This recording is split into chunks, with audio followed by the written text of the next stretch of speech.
Good morning. ಸುಮಾಶ್ರೀ ಕಿಚನ್ಗೆ ಸ್ವಾಗತ. ಇವತ್ತು ನಾನು ಬೆಳಿಗ್ಗೆ 5:30ಇಂದನೇ ವ್ಲಾಗ್ನ ಶುರು ಮಾಡ್ಕೊತಾ ಇದ್ದೀನಿ. ನಂದು ಹಳೆ ಕುಕ್ಕರ್ ಸ್ವಲ್ಪ ಹಾಳಾಗಿತ್ತು, ನೀರೆಲ್ಲ ಲೀಕಾಗಿ ಕುಕ್ಕರ್ ಇಟ್ಟರೆ ನೀರು ಸೋರಿ ಗ್ಯಾಸು ಸೆಲ್ಫು ಎಲ್ಲ ಗಲೀಜಾಗೋಗೋದು. ಅದಕ್ಕೆ ಒಂದು ಕುಕ್ಕರ್ ತರೋಣ ಅಂತ ನಾನು ಡಿಮಾರ್ಟ್ಗೆ ಹೋಗಿದ್ದೆ. ಪೀಜನ್ ಕುಕ್ಕರ್ನ ತೊಗೊಂಡು ಬಂದಿದ್ದೀನಿ. ನಂದು ಹಳೆ ಕುಕ್ಕರ್ ಕೂಡ ಪೀಜನ್ನೇ ಇತ್ತು, ಅದು ನನ್ನ ಮದುವೆ ಆದಾಗ ತೊಗೊಂಡಿದ್ದು. ಇಷ್ಟು ದಿನ ಬಾಳಿಕೆ ಬಂದಿದೆ. ಅದಕ್ಕೆ ಇವಾಗಲೂ ಅದೇ ಕುಕ್ಕರ್ ತೊಗೊಂಡಿದ್ದೀನಿ. ಎಷ್ಟು ದಿನ ಬರುತ್ತೆ ಅಂತ ನೋಡೋಣ. ಬೆಳಿಗ್ಗೆಗೆ ಟಿಫನ್ ಏನಾದರೂ ಸಿಂಪಲ್ಲಾಗಿ ಮಾಡ್ಕೊಳ್ಳೋಣ ಅಂತ ರಾತ್ರಿಯೇ ಪ್ಲ್ಯಾನ್ ಮಾಡಿ ಬಟಾಣಿನ ನೆನೆ ಹಾಕಿದ್ದೆ. ಇವಾಗ ಸಿಂಪಲ್ಲಾಗಿ ಬಟಾಣಿ ರೈಸ್ ಮಾಡ್ತಿದ್ದೀನಿ. ಅದಕ್ಕೆ ಮೊದಲಿಗೆ ಮಿಕ್ಸಿ ಜಾರ್ಗೆ ಬೆಳ್ಳುಳ್ಳಿ, ಈರುಳ್ಳಿ, ಕರಿಬೇವು, ಕೊತ್ತಂಬರಿ ಸೊಪ್ಪು, ಮೆಣಸಿನ್ಕಾಯಿ, ಜೀರಿಗೆ, ಅರಿಶಿನ, ತೆಂಗಿನಕಾಯಿ, ಟೊಮೊಟೊ ಎಲ್ಲ ಹಾಕೋತಾ ಇದ್ದೀನಿ. ಕುಕ್ಕರ್ನ ಒಲೆ ಮೇಲಿಟ್ಟು ಸ್ವಲ್ಪ ಎಣ್ಣೆ ಹಾಕಿ ಅದಕ್ಕೆ ಸಾಸಿವೆ, ಕರಿಬೇವು, ಈರುಳ್ಳಿ ಹಾಕಿ ಸ್ವಲ್ಪ ಈರುಳ್ಳಿ ಕಲರ್ ಚೇಂಜ್ ಆಗೋವರೆಗೂ ಫ್ರೈ ಮಾಡ್ಕೊತಾ ಇದ್ದೀನಿ. ನೋಡಿ, ಇವಾಗ ಈರುಳ್ಳಿ ಬೆಂದಿದೆ, ಕಲರ್ ಕೂಡ ಚೇಂಜ್ ಆಗಿದೆ. ಇವಾಗ ಇದಕ್ಕೆ ನೆನೆ ಹಾಕ್ಕೊಂಡಿದ್ದಂತಹ ಬಟಾಣಿನ ಹಾಕಿ ಒಂದು 5 ನಿಮಿಷ ಫ್ರೈ ಮಾಡ್ಕೊತಾ ಇದ್ದೀನಿ. ಅಷ್ಟರಲ್ಲಿ ಮಿಕ್ಸಿ ಜಾರಿಗೆ ಹಾಕ್ಕೊಂಡಿದ್ನಲ್ಲ, ಅದನ್ನು ರುಬ್ಬಿ ಮಸಾಲೆನ ರೆಡಿ ಮಾಡ್ಕೊತಾ ಇದ್ದೀನಿ. ರೆಡಿ ಮಾಡಿದಂಥ ಮಸಾಲೆನ ಕುಕ್ಕರ್ಗೆ ಹಾಕಿ ಹಸಿ ವಾಸನೆ ಹೋಗೋವರೆಗೂ ಒಲೆನ ಸಿಮ್ನಲ್ಲಿ ಇಟ್ಕೊಂಡು ಒಂದು 5 ನಿಮಿಷ ಫ್ರೈ ಮಾಡ್ಕೊತಾ ಇದ್ದೀನಿ. ಅಷ್ಟರಲ್ಲಿ ಅಕ್ಕಿನ ತೊಳೆದು ಒಂದು 5 ನಿಮಿಷ ನೆನೆಸಿಟ್ಕೊತಾ ಇದ್ದೀನಿ. ಈ ರೀತಿ ಅಕ್ಕಿನ ನೆನೆಸಿಟ್ಕೊಳ್ಳೋದ್ರಿಂದ ಅನ್ನ ತುಂಬ ಸಾಫ್ಟಾಗಿ ಮೆತ್ತಗೆ ಚೆನ್ನಾಗಿ ಬರುತ್ತೆ. ನೋಡಿ, ಈಗ ಮಸಾಲೆ ಬೆಂದಿದೆ. ಬೆಂದಿರುವಂಥ ಮಸಾಲೆಗೆ ತಕ್ಕಷ್ಟು ನೀರು, ಉಪ್ಪು ಮತ್ತು ಅಕ್ಕಿಯನ್ನು ಹಾಕೋತಾ ಇದ್ದೀನಿ. ಈಗ ನಾನು 1 ಕಪ್ ಅಕ್ಕಿಗೆ 2 ಕಪ್ ನೀರನ್ನು ತೊಗೊಂಡಿದ್ದೀನಿ. ನೀವು ಎಷ್ಟು ಅಕ್ಕಿ ತೊಗೋತೀರೋ ಅದಕ್ಕೆ 2ರಷ್ಟು ನೀರನ್ನು ಸೇರಿಸ್ಕೋಬೇಕಾಗತ್ತೆ. ಈ ಚೆನ್ನಾಗಿ ನೀರು ಕುದಿ ಬಂದಮೇಲೆ ಕುಕ್ಕರ್ನ ಕ್ಲೋಸ್ ಮಾಡ್ಕೊತಾ ಇದ್ದೀನಿ.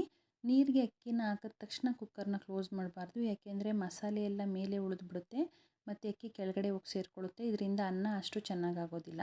ಈಗ ಕುಕ್ಕರ್ ಕೂಗೋದ್ರೊಳಗಡೆ ನನ್ನ ಮಗನಿಗೆ ರೆಡಿ ಮಾಡಿ ಅವನಿಗೆ ಹಾಲನ್ನ ಕಾಯಿಸ್ಕೊಡ್ತಾ ಇದ್ದೀನಿ. ಈಗ ಕುಕ್ಕರ್ ತಣ್ಣಗಾಗಿದೆ. ನೋಡಿ, ಬಟಾಣಿ ರೈಸ್ ಎಷ್ಟು ಚೆನ್ನಾಗಿ ಬಂದಿದೆ, ತುಂಬ ಸಾಫ್ಟಾಗಿ ಮೆತ್ತಗಿದೆ. ನನ್ನ ಮಗ ಮೋಹಿತ್ಗೆ ಬಟಾಣಿ ರೈಸ್ ಅಂದರೆ ಫೇವ್ರೆಟ್. ಇದನ್ನು ಮಾಡಿದ ದಿನ ಲಂಚ್ ಬಾಕ್ಸ್ಗೆ, ಸ್ನ್ಯಾಕ್ಸ್ಗೆ 2 ಟೈಮ್ಗೂ ಅದನ್ನೇ ಹಾಕಿಸ್ಕೊಂಡು ಹೋಗ್ತಾನೆ. ಬಟ್ ಮನೆಯಲ್ಲಿ ಹಣ್ಣಿತ್ತು ಅಂತ ಹೇಳಿ ಲಂಚ್ ಬಾಕ್ಸ್ಗೆ ಬಟಾಣಿ ರೈಸ್ ಮತ್ತು ಸ್ನ್ಯಾಕ್ಸ್ಗೆ ಒಂದು ಆರೆಂಜನ್ನ ಹಾಕ್ತಾಯಿದ್ದೀನಿ. ಇದಾಗಿತ್ತು ಇವತ್ತಿನ ಸಿಂಪಲ್ ಲಂಚ್ ಬಾಕ್ಸ್ ರೆಸಿಪಿ. ನೋಡಿ, ಬಟಾಣಿ ರೈಸ್ನ ಟ್ರೈ ಮಾಡಿ ಹೇಗಿತ್ತು ಅಂತ ಕಮೆಂಟ್ ಮಾಡಿ ಹೇಳಿ. ನನ್ನ ಮಗ 7:15ಗೆಲ್ಲ ಸ್ಕೂಲ್ಗೆ ಹೊರಟ್ಬಿಡ್ತಾನೆ. ಅವ್ನು ಸ್ಕೂಲ್ಗೆ ಹೋಗೋವರೆಗೂ ಒಂಥರ ಬ್ಯುಸಿ, ಟೆನ್ಷನ್ ಅಂತ ಅನ್ನಿಸ್ತಾ ಇರುತ್ತೆ. ಅದಕ್ಕೆ ಅವ್ನು ಹೋದ್ಮೇಲೆ ಒಂದು 10 ನಿಮಿಷ ಏನು ಕೆಲಸನೂ ಮಾಡಲ್ಲ, ಆರಾಮಾಗಿ ರೆಸ್ಟ್ ಮಾಡ್ತೀನಿ. ನಾನು ನಮ್ಮ ಮನೆಯವರು ಇಬ್ಬರು ಡೈಲಿ ಖಾಲಿ ಹೊಟ್ಟೆನಲ್ಲಿ ಯಾವುದಾದ್ರೂ ಒಂದು ಜ್ಯೂಸನ್ನ ಕುಡಿತೀವಿ. ಇದು ಆರೋಗ್ಯಕ್ಕೆ ತುಂಬ ಒಳ್ಳೆಯದು. ನೆನ್ನೆ ತರಕಾರಿ ತರೋದಕ್ಕೆ ಹೋಗಿದ್ದಾಗ ಬೆಟ್ಟದ ನೆಲ್ಲಿಕಾಯಿ ತೊಗೊಂಡು ಬಂದಿದ್ದೆ. ಇವತ್ತು ಅದರದ್ದೇ ಜ್ಯೂಸ್ ಮಾಡೋಣ ಅಂತ ಅಂದ್ಕೊಂಡಿದ್ದೀನಿ. ಅದನ್ನು ಹೇಗಪ್ಪ ಮಾಡೋದು ಅಂದರೆ, ಮೊದಲಿಗೆ ನಾನು 2 ನೆಲ್ಲಿಕಾಯಿನ ತೊಗೊಂಡಿದ್ದೀನಿ. ನೆಲ್ಲಿಕಾಯಿನ ತೊಳ್ಕೊಂಡು ಸಣ್ಣಗೆ ಕಟ್ ಮಾಡ್ಕೊತಾ ಇದ್ದೀನಿ. ಕಟ್ಟಾದರೂ ಮಾಡ್ಕೊಬೋದು, ಇಲ್ಲ ಸಣ್ಣಗೆ ಈ ರೀತಿ ತುರ್ಕೋಬೋದು. ಮತ್ತು ಏನು ಡಿಫ್ರೆನ್ಸ್ ಇಲ್ಲ. ಕಟ್ ಮಾಡೋದ್ರಿಂದ ಸ್ವಲ್ಪ ರುಬ್ಬೋದು ಜಾಸ್ತಿ ಟೈಮ್ ತೊಗೊಳುತ್ತೆ, ತುರ್ಕೊಳ್ಳೋದ್ರಿಂದ ಜ್ಯೂಸು ಬೇಗ ಆಗುತ್ತೆ. ಈಗ ಕಟ್ ಮಾಡಿರುವಂಥ ನೆಲ್ಲಿಕಾಯಿನ ಮಿಕ್ಸಿ ಜಾರ್ಗೆ ಹಾಕೋತಾ ಇದ್ದೀನಿ. ಅದರ ಜೊತೆಗೆ ಸ್ವಲ್ಪ ಕರಿಬೇವಿನ ಸೊಪ್ಪು, ಸ್ವಲ್ಪ ಶುಂಠಿ, ಸ್ವಲ್ಪ ನಿಂಬೆ ರಸ, ಮೆಣಸಿನ ಪುಡಿ, ಸ್ವಲ್ಪ ಉಪ್ಪು ಮತ್ತು ನೀರನ್ನ ಹಾಕ್ಕೊಂಡು ಸಣ್ಣದಾಗಿ ರುಬ್ಕೊಳ್ಳೋಣ. ಇವಾಗ ಜ್ಯೂಸ್ ರೆಡಿಯಾಗಿದೆ. ಇದನ್ನು ಒಂದು ಪಾತ್ರೆಗೆ ಸೋಸ್ಕೊತಾ ಇದ್ದೀನಿ. ಇದನ್ನು ಸೋಸ್ಕೊಂಡ್ಮೇಲೆ ಜಾಲರಿಯಲ್ಲಿ ತರಿ ಉಳ್ಕೊಳ್ಳುತ್ತಲ್ಲ, ಅದನ್ನು ಕೂಡ ಮತ್ತೆ ಮಿಕ್ಸಿ ಜಾರ್ಗೆ ಹಾಕಿ ಸ್ವಲ್ಪ ನೀರನ್ನು ಸೇರಿಸಿ ಒಂದು 2-3 ಸಲ ರುಬ್ಕೊಂಡು ಸೇರಿಸ್ಕೊಳ್ಳೋದ್ರಿಂದ ಜ್ಯೂಸು ಕೂಡ ಜಾಸ್ತಿ ಆಗುತ್ತೆ ಮತ್ತು ನೆಲ್ಲಿಕಾಯಿ ಕೂಡ ವೇಸ್ಟ್ ಆಗೋದಿಲ್ಲ. ಈ ನೆಲ್ಲಿಕಾಯಿಂದ ನಮಗೆ ಎಷ್ಟೊಂದು ಉಪಯೋಗ ಇದೆ. ಅದರಲ್ಲೂ ನೆಲ್ಲಿಕಾಯಿ ಜ್ಯೂಸನ್ನ ಖಾಲಿ ಹೊಟ್ಟೆಯಲ್ಲಿ ಕುಡಿಯೋದ್ರಿಂದ ಅದು ತುಂಬಾ ಎಫೆಕ್ಟಿವ್ ಆಗಿರುತ್ತೆ. ಇವಾಗಿನ ದಿನಗಳಲ್ಲಿ ಎಲ್ಲರೂ ತುಂಬಾ ಹೆಲ್ತ್ ಕಾನ್ಷಿಯಸ್ ಆಗಿದ್ದಾರೆ ಮತ್ತು ಎಷ್ಟೊಂದು ಜನ ಸಣ್ಣ ಆಗಬೇಕು, ವೆಯ್ಟ್ ಲಾಸ್ ಮಾಡಬೇಕು ಅಂತ ಡಯೆಟ್ ಮಾಡ್ತಾ ಇರ್ತಾರೆ. ಅಂಥವರೆಲ್ಲ ಈ ಜ್ಯೂಸನ್ನ, ಬೆಟ್ಟದ ನೆಲ್ಲಿಕಾಯಿ ಜ್ಯೂಸನ್ನ ಆರಾಮಾಗಿ ಕುಡಿಬೋದು. ಇದರಿಂದ ನಮಗೆ ಎಷ್ಟೊಂದು ಉಪಯೋಗಗಳಿರುತ್ತೆ. ಇದು ನಮಗೆ ಎಷ್ಟೊಂದು ರೋಗಗಳು ಬರದೇ ಇರೋ ರೀತಿ ಕಂಟ್ರೋಲ್ ಮಾಡ್ತಾ ಇರುತ್ತೆ ಮತ್ತು ರೋಗ ನಿರೋಧಕ ಶಕ್ತಿಯನ್ನು ಕೂಡ ಇಂಪ್ರೂವ್ ಮಾಡುತ್ತೆ. ಕೋಲ್ಡು, ಕಾಫ್ ಕೂಡ ಕಂಟ್ರೋಲ್ ಮಾಡುತ್ತೆ ಮತ್ತು ಇದರಿಂದ ನಮ್ಮ ಚರ್ಮಕ್ಕೆ ಮತ್ತು ಕೂದಲಿಗೂ ಕೂಡ ತುಂಬಾ ಯೂಸ್ಫುಲ್ ಆಗುತ್ತೆ. ಇದು ಜಾಸ್ತಿ ಹುಳಿ ಇರೋದ್ರಿಂದ ಬರೀ ಬೆಟ್ಟದ ನೆಲ್ಲಿಕಾಯಿನ ತಿನ್ನೋದಕ್ಕೆ ಸ್ವಲ್ಪ ಕಷ್ಟ ಆಗುತ್ತೆ. ಆದರೆ ಈ ರೀತಿ ಶುಂಠಿ, ನಿಂಬೆ ರಸ, ಮೆಣಸು ಎಲ್ಲ ಸೇರಿಸಿ ಜ್ಯೂಸ್ ಮಾಡ್ಕೊಂಡು ಕುಡಿಯೋದ್ರಿಂದ ಹುಳಿ ಅನಿಸಲ್ಲ, ಕುಡಿಯೋದಕ್ಕೂ ಚೆನ್ನಾಗಿರುತ್ತೆ ಮತ್ತು ಹೆಲ್ತ್ ಕೂಡ ಚೆನ್ನಾಗಿರುತ್ತೆ. ಇದನ್ನು ನಾವು ನಮ್ಮ ಮನೆಯಲ್ಲಿ ವಾರಕ್ಕೆ 1 ಸಲನಾದರೂ ಮಾಡ್ಕೊಂಡು ಕುಡಿತಾ ಇರ್ತೀವಿ. ನಾನು ಈ ಜ್ಯೂಸನ್ನ ರೆಡಿ ಮಾಡ್ಕೊಬರೋದ್ರೊಳಗಡೆ ನೋಡಿ ನನ್ನ ಮಗ ಏನು ಮಾಡ್ತಾ ಇದ್ದಾನೆ. ಬುಕ್ಸ್ದು ರ್ಯಾಪರ್ನ ತೊಗೊಂಡು ಬಂದು ನಾನು ಸ್ಕೇಟಿಂಗ್ಗೆ ರೋಡ್ ಮಾಡ್ತೀನಿ ಅಂತ ಹೇಳಿ ಹಾಲು ತುಂಬ ಹಾಸ್ಕೊಟಾಡ್ತಾ ಇದ್ದಾನೆ. ಕುಡಿ, ಸ್ವಲ್ಪ ಕುಡಿ, ಚೆನ್ನಾಗೈತೆ.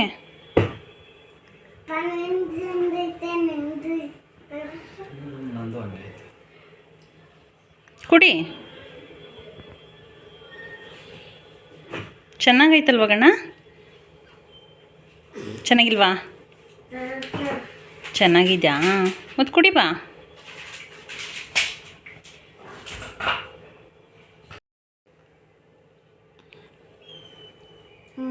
ಚೆನ್ನಾಗಿದ್ಯಾ? ಕುಡಿ.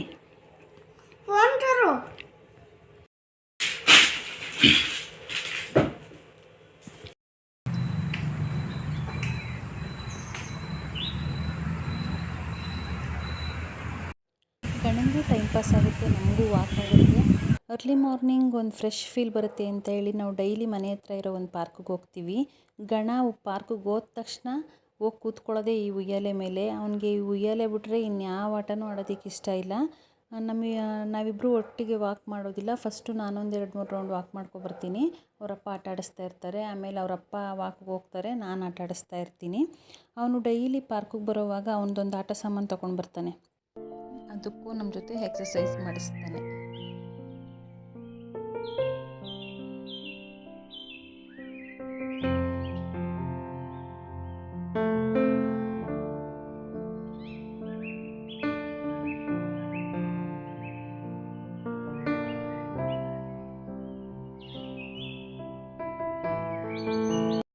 ವಾಕ್ ಮುಗಿಸ್ಕೊಂಡು ಮನೆಗೆ ಬಂದು ಗಣ ಮತ್ತು ನಾನು ಇಬ್ಬರು ಫ್ರೆಶ್ ಆಗಿ ಟಿಫನ್ ಮುಗಿಸ್ಕೊಂಡ್ವಿ. ಅಷ್ಟರಲ್ಲಿ ಪಕ್ಕದ ಮನೇಲಿರೋ ನನ್ನ ಕಸಿನ್ ಮನೆಗೆ ಬಂದಿದ್ಲು. ಗಣ ಮತ್ತು ಅವಳು ಇಬ್ಬರು ಆಟ ಆಡ್ಕೊತಾ ಇದ್ದರು. ನಾನು ಮನೆ ಕೆಲಸ ಎಲ್ಲ ಮುಗಿಸ್ಕೊಂಡೆ. ಅಂದರೆ ಕಸ ಗುಡಿಸೋದು, ಪಾತ್ರೆ ತೊಳೆಯೋದು, ಬಟ್ಟೆ ಮಡಚೋದು ಕೆಲಸ ಇತ್ತು, ಅದನ್ನೆಲ್ಲ ಮುಗಿಸ್ಕೊಂಡೆ.